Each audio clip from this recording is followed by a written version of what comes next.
আমরা এখন দেখব কিভাবে ভগ্নাংশের যোগ করতে পারি যখন কিনা হরগুলো একই রকম না বা সমহর বিশিষ্ট ভগ্নাংশ নয়। যখন কিনা সমহর বিশিষ্ট ভগ্নাংশ থাকবে না তখন আমরা প্রথমেই যেটা করব, হরগুলো লসাগু বের করব, কারণ আমাদেরকে ভগ্নাংশগুলোকে সমহর বিশিষ্ট ভগ্নাংশে রূপান্তর করতে হবে। দেখি এখানে 8, 16 এবং 24-এর লসাগু হয় 48। 48 হলো। এখন যেটা করতে হবে, আমরা যদি এই ভগ্নাংশটার কথা চিন্তা করি তাহলে এর যে হর আছে 48কে সেই হর দিয়ে ভাগ করতে হবে, তাহলে আমরা পাবো 6। এই 6 দিয়ে এই ভগ্নাংশটার লব এবং হরকে গুণ করতে হবে, গুণ করে আমরা পাই 6/48।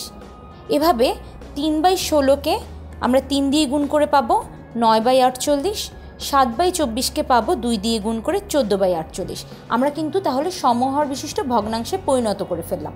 এর পরের অংশটি খুবই সহজ। এর পরের অংশ দেখতে পাচ্ছি আমরা 3টা ভগ্নাংশেরই সমহর, তাহলে সহজভাবে আমরা 48 লিখে ফেলবো এবং এরপরে 6, 9, 14 যোগ করলে হয়ে যাবে 29/48। এভাবে আমরা ভগ্নাংশের যোগ করতে পারি যখন কিনা হরগুলো একই রকম হবে না।